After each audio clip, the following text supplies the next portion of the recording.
যেখানে 10 মিনিট লাগার সময় সেখানে আমাদের 15-20 মিনিট লেগে যাচ্ছে। মেট্রোটা চালু হলে আমাদের পক্ষে খুব সুবিধা হবে। একদম আশা করি দুর্গাপুজোর আগেই চালু হওয়ার চেষ্টা আছে। এখন যানজটটাই মেন প্রবলেম।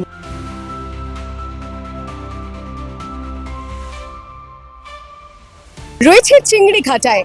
আমার একদম পেছনে একদম ঢিলছোড়া দূরত্বে দেখা যাচ্ছে চিংড়িঘাটা মেট্রো স্টেশন, যে মেট্রো স্টেশনের কাজ টানা 2 বছর ধরে থমকে রয়েছে নানান রকম আইনি লড়াই, আইনি জটে এবং রাজনৈতিক চাপানুতরে।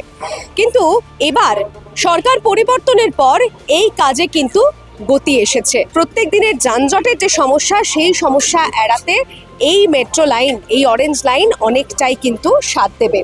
কিন্তু এই কাজের জন্য, এই মেট্রোর কাজের জন্য এই যে উড়ালপুল, চিংড়িঘাটা উড়ালপুল, তা 3 দিনের জন্য বন্ধ রাখা হয়েছে। সাধারণ মানুষ কি বলছেন, তারা কতটা এক্সাইটেড, চলুন একটু দেখব।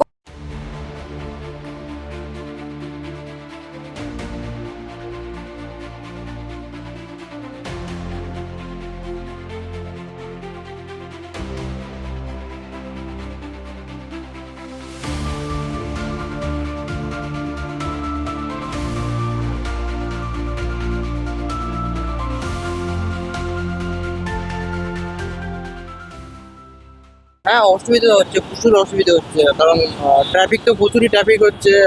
যেখানে 10 মিনিট লাগার সময় সেখানে আমাদের 15-20 মিনিট লেগে যাচ্ছে।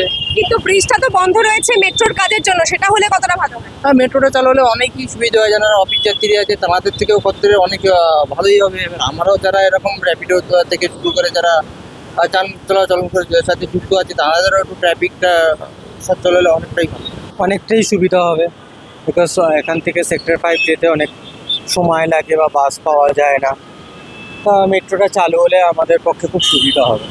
তো অফিস যাত্রী, নিত্যযাত্রী বা কলেজ যাত্রী, স্টুডেন্ট সবারই সুবিধা হবে সেক্টর 5 এর মেট্রো। কি আশা করছেন এই বছরের মধ্যে সবটা কমপ্লিট হবে?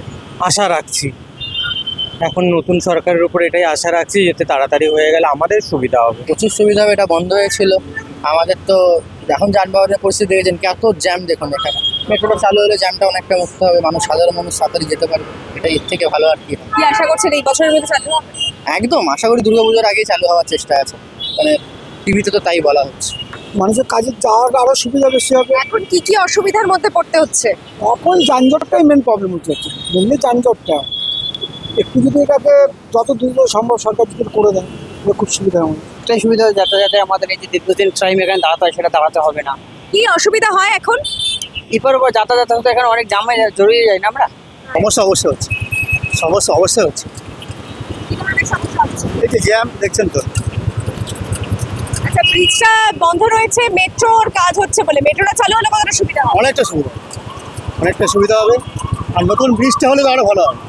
যে নতুন ব্রিজ একটা হওয়ার কথা আছে, ওটা হলে তো আরো ভালো হয়। এখানকার কাজ মোটামুটি কতদিনে শেষ হবে? আপনার এটা জুন চলছে, जुलाई মোটামুটি লঞ্চিংটা শেষ হয়ে যাবে। বাকি थोड़ा मोड़ा जो काम है वो जुलाई আগস্ট 15 তারিখ তো খতম হয়ে যায়। এটা বন্ধ আছে এই কারণে, এটা যদি না বন্ধ করা যায় আমাদের এই মেট্রো কাজটা করা যাবে না। আচ্ছা, এটা অন্য ধার দিয়ে ডাইভার্সন করে এই কাজটা বন্ধ করে এই কাজটা করতে হচ্ছে। এটা আপনার 3 দিনের মধ্যে আপনার 120 ঘন্টা না কত টাইম দেওয়া আছে, সোমবার সকাল 8টা পর্যন্ত। তার আগে এটা কাজটা আমাদের শেষ করে রোড ছেড়ে দিয়ে। চিংড়িঘাটার এই ব্রিজ বন্ধ রয়েছে, তাতে সাধারণ মানুষের, সাধারণ যাত্রীদের এই ব্রিজ ব্যবহার করতে না পারায় খানিকটা সমস্যার মধ্যে পড়তে হচ্ছে। 26 তারিখ রাত থেকে একেবারে 29 তারিখ অর্থাৎ সোমবার সকাল 8টা পর্যন্ত এই ব্রিজ বন্ধ থাকছে এবং পরবর্তীতে আবারও 23 জুলাই থেকে 6 জুলাই পর্যন্ত এই ব্রিজ বন্ধ থাকবে। এই কাজের আবারও পুনরাবৃত্তি হবে। তবে সাধারণ মানুষ বলছেন যে সাময়িক কিছুটা সমস্যা হলেও একটা স্থায়ী সমাধানের দিকেই কিন্তু তারা এগোচ্ছেন, কারণ এই ব্রিজ বন্ধ রাখা হয়েছে চিংড়িঘাটা মেট্রোর কাজ অতি দ্রুততার সঙ্গে এগোনোর জন্য। এই অরেঞ্জ লাইন একেবারে সংযুক্তিকরণ হয়ে গেলে কবি সুভাষ মেট্রো স্টেশন থেকে সরাসরি একেবারে একটি পথেই যাওয়া যাবে কিন্তু সল্টলেক সেক্টর 5 পর্যন্ত। ফলে প্রত্যেক দিনের যারা সাধারণ যাত্রী, নিত্যযাত্রী, তারা যানজট এড়িয়ে, শহরের হয়রানি এড়িয়ে, রাস্তার হয়রানি এড়িয়ে অনেক সহজেই তারা আরামদায়ক যাত্রা পাবেন এবং সেই সুবিধার জন্য এই সাময়িক অসুবিধা তারা ভোগ করতে রাজি আছেন। ক্যামেরায় রণদীপের সঙ্গে সায়নী, দ্য ওয়াল, কলকাতা।